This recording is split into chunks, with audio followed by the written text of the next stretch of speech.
What's up, Centennial? I'm Julia. And I'm Jayla. We're your hosts this week for episode 12 of The Loft. Let's see what we got.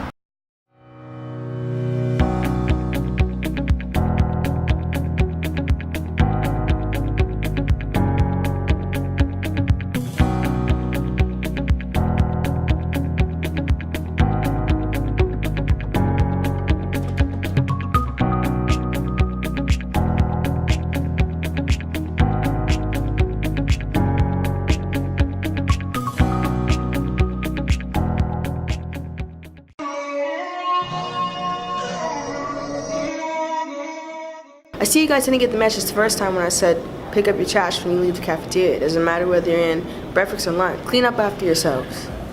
Simple things. You know, I don't say it just to say it. I say it because I mean it. When you leave an area, make sure it's clean. Make sure you just, pick up after yourself. Don't leave the area a mess because it makes you look bad and you look like a dirty person. Don't be one of those people. It's the simple things. Like I said before, it shouldn't be hard for you to clean up after yourself. It shouldn't be that hard, really. So, if you follow these simple steps, you'll be good to go. First, when you eat lunch anywhere, it involves sitting down at a table with chairs. Don't just leave the chair scattered all over the place. Push the chair in. Simple. Second, I don't care if you have a problem, because at the end of the day, you gotta do what's right for yourself, and you gotta do what's right. You gotta set an example. You know what I'm saying? Do what's right.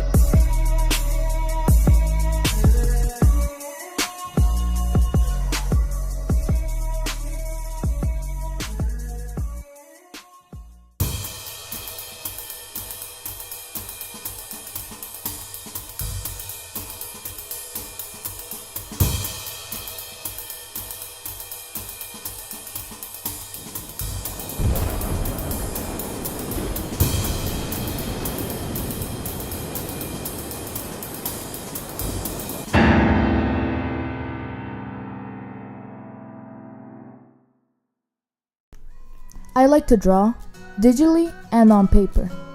I like to write, read. My favorite shows are Riverdale, Orange is the New Black, Suits, and Death Note. I don't play any sports, and I'd rather a burger than a pizza any day. I'm Jasmine Ali, and I am The Loft.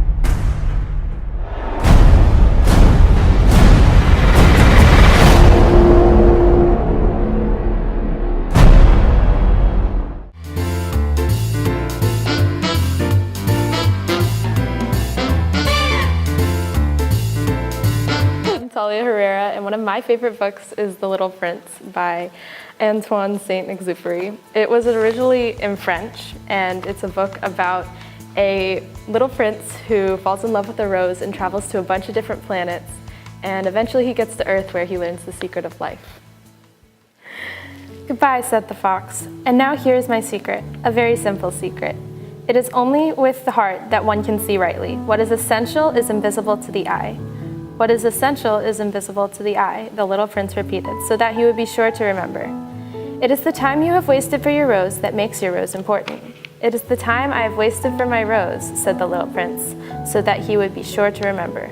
"Men have forgotten this truth," said the fox, "but you must not forget it. You become responsible forever for what you have tamed. You are responsible for your rose." "I am responsible for my rose," the little prince repeated, so that he would be sure to remember.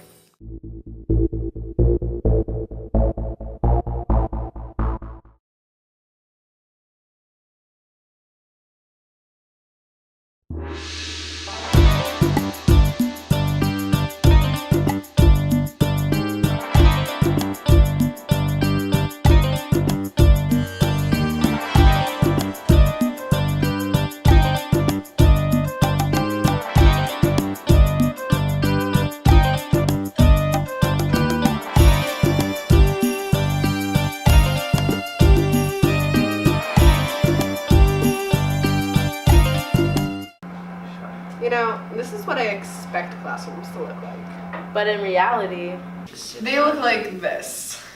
let's cut to expectations versus reality.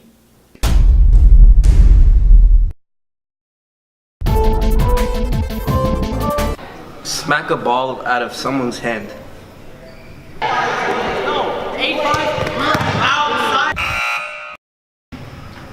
Close a door.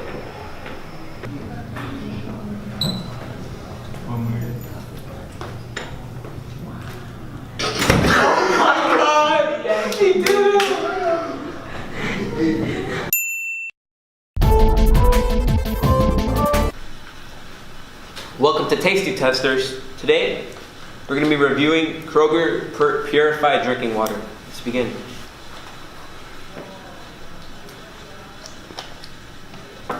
Ten out of 10 would recommend. Welcome to Tasty Testers.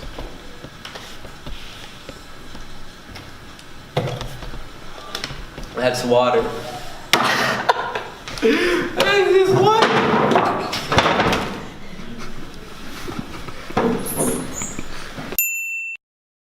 Welcome to this week's episode of Elevator Dash. I'm here with Everett. My name's Everett. His name's Everett. Let's begin.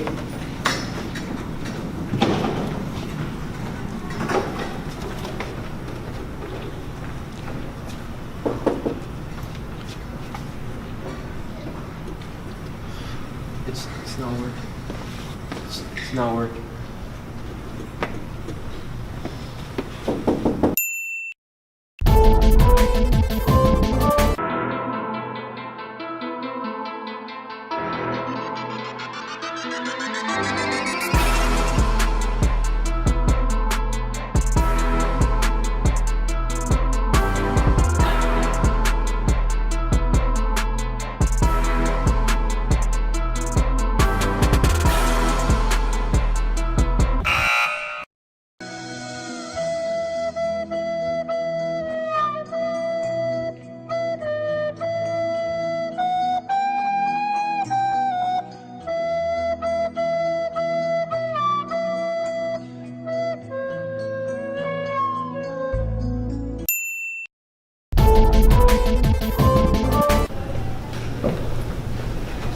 Wait a minute.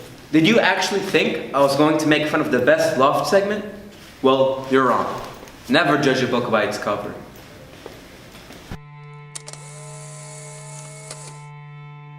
Jeanette Rankin ran for one of Montana's 2 seats in Congress as a progressive Republican, and in 1916 on November 7th, Jeanette became the first female representative in Congress. On November 8th, 1960, John F. Kennedy becomes the youngest man ever to be elected President of the United States, narrowly beating Republican Vice President Richard Nixon. He was also the first Catholic to become president. The campaign was hard-fought and bitter. For the first time, presidential candidates engaged in televised debates. On November 9th, 1434, the Medici family became the rulers of Florence, Italy. The family originated in the Mugello region of Tuscany, gradually rising until they were able to fund the Medici Bank. The bank was the largest in Europe during the 15th century, seeing the Medici gain political power in Florence. Though officially they remained citizens rather than monarchs, powerful citizens. On March 21st, 1871, Henry Morton Stanley set out from the African port of Bagamoyo in hopes to find the most renowned of all the explorers of Africa, Dr. Livingstone, who had been missing years before. On November 7th, 1871, Henry Morton Stanley encountered Dr. Livingstone at Ujiji near Lake Tanganyika. With the immortal words, "Dr. Livingstone, I presume..." Well, Texas, nice to have you up here. Let's have a very nice hand for these Texas records.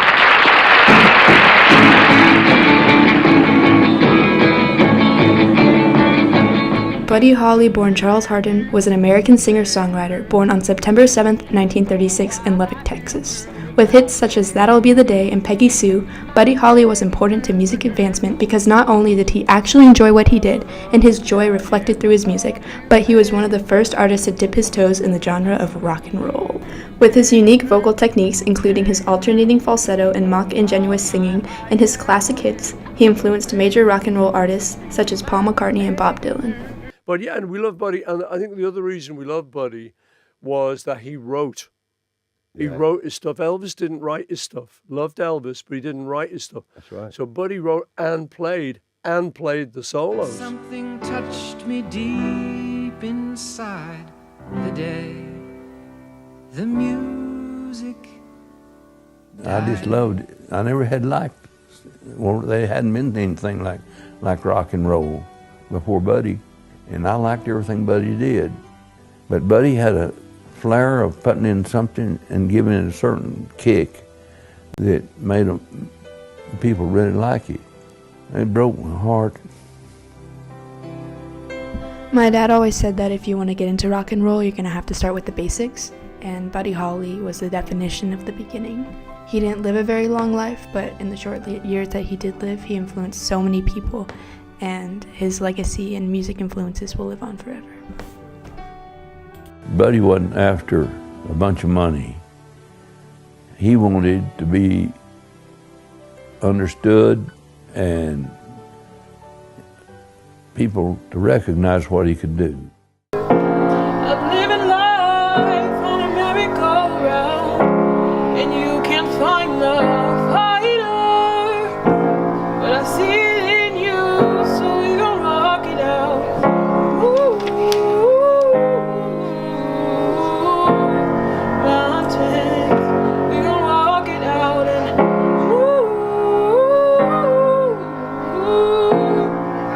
mountains, and I'll rise up, I'll rise like the day, I'll rise up. You recording? What's a word in the dictionary that's spelled incorrectly?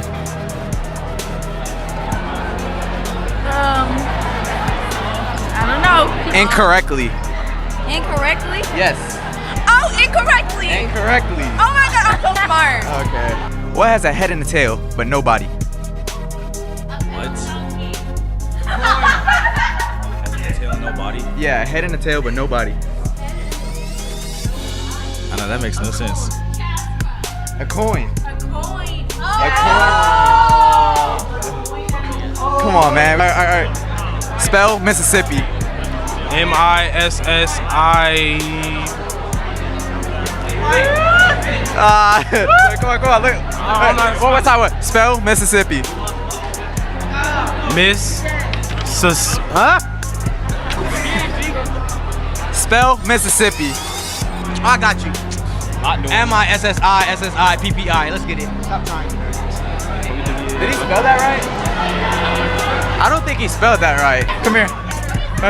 It's Mohib. It's Mohib. Okay, guys, it's Mohib. I've been waiting for this. And, okay, wait, Mohib. I got a question for you. Come here. Mohib. Mohib. We got a question for you. Yeah, okay. We got a question for you. What's a dog that never bites? I have to get to class sometimes.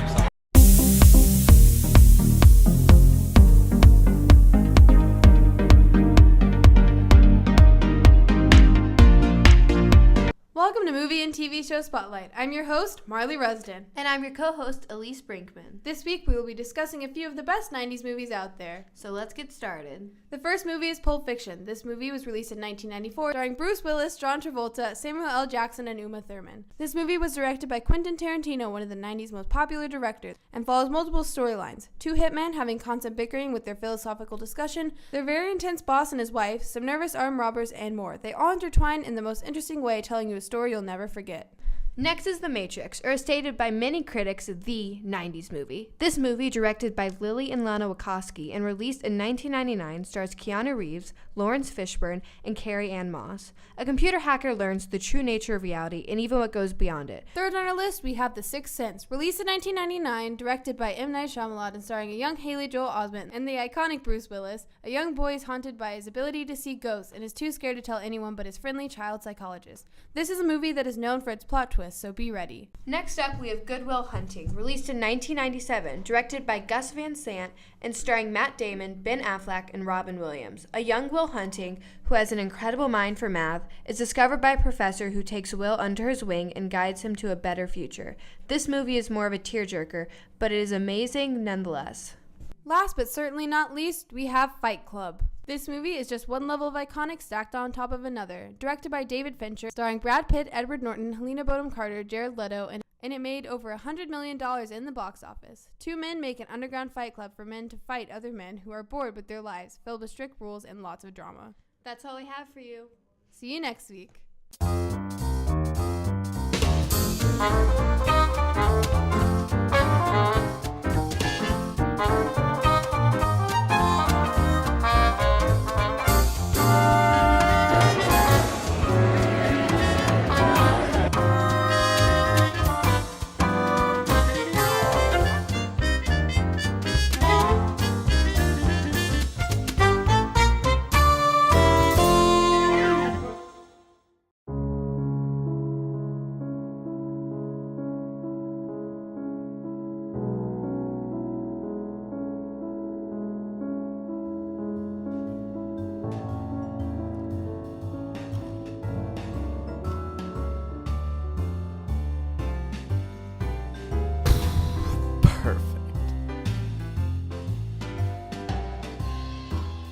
Hey, can I have a medium hot chocolate?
Welcome to the Learning Commons, where we have a wonderful space exhibition on Bat Appreciation Month.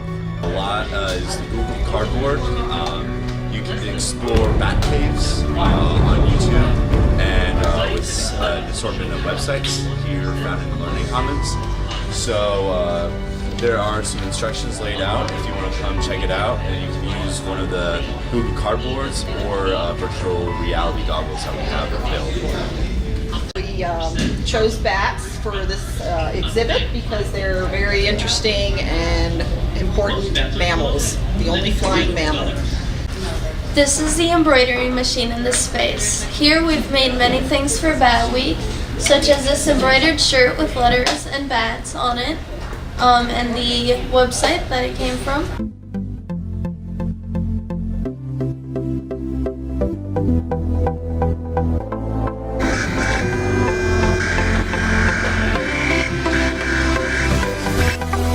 What's up, Centennial? Two of our FBLA members are helping to save our planet with the new service called FBLA's Jeans for Green project. They will be collecting old blue jeans to be donated for recycling. Their goal is to collect 1,000 jeans that will be saved from landfills. They will be partnering with a local company to rouse jeans and making their presentations at our FBLA Leadership Conference in March. So please help them out by donating your old jeans. Donations can be made in room I-18.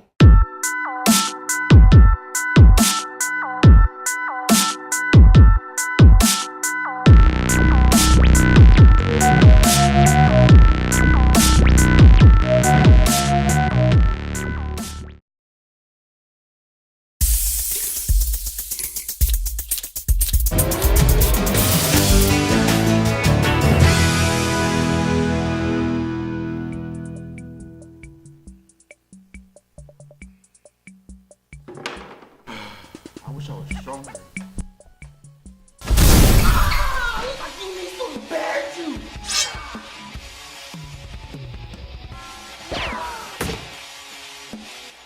What is this? Bear. What does it do?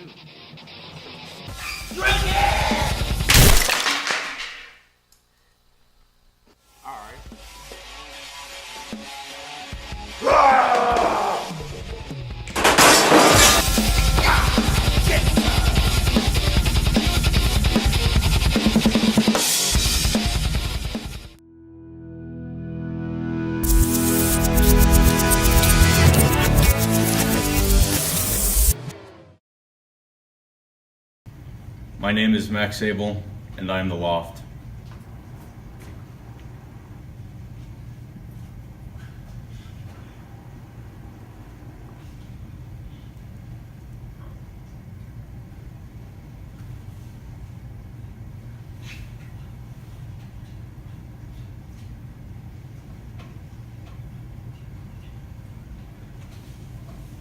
End of speech.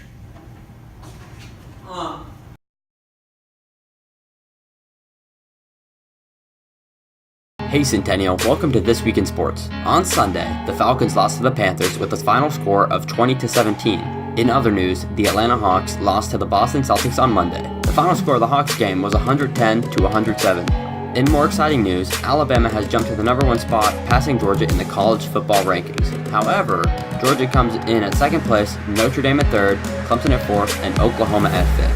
This Saturday, Georgia is scheduled to face the number 10 Auburn Tigers at Jordan-Hare Stadium in Auburn, Alabama. Last time these two teams faced, Georgia beat Auburn with a final score of 13-7. That's all I have for you this week, Centennial. Tune in next week for more.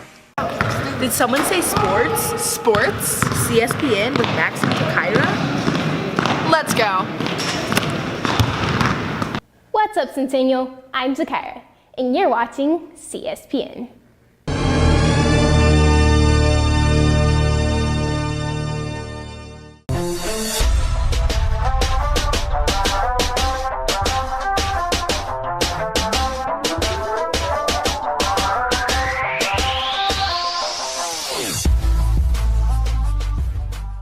Joining us today, we have special guest, Paralympic All-American Catherine Gray.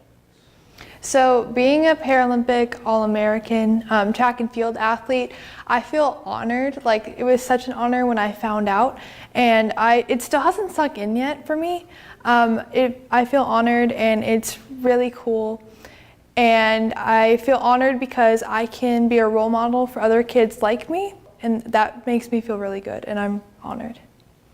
There were only 71 athletes, high school athletes in America who received this honor, and out of those 71, only 34 were females. For that matter, Catherine is the only female in the state of Georgia to receive this recognition, which is just incredible.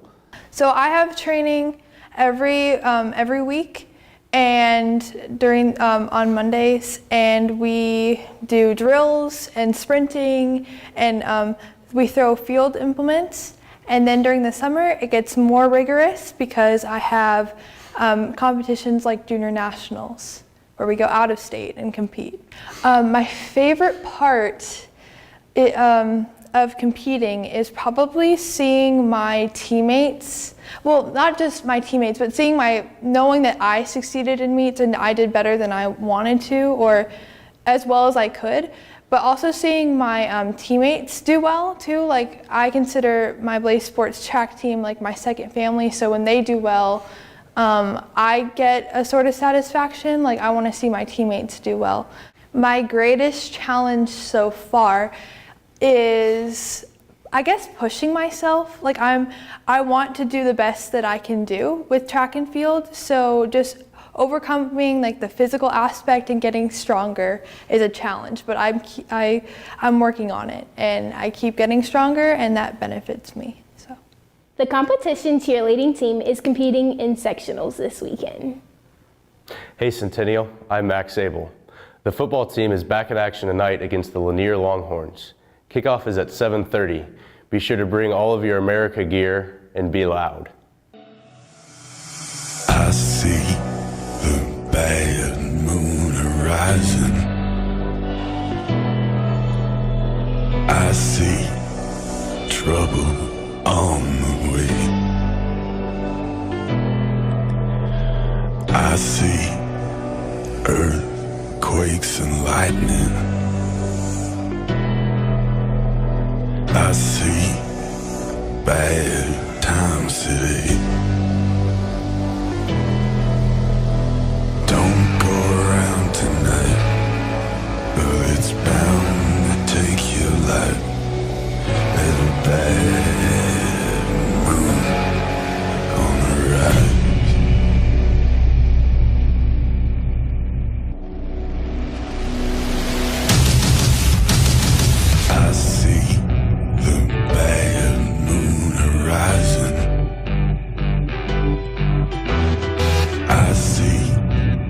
trouble on the way. I see earthquakes and lightning. I see bad times today. Don't go around tonight, but it's bound to take your life. There's a bad moon on the ride.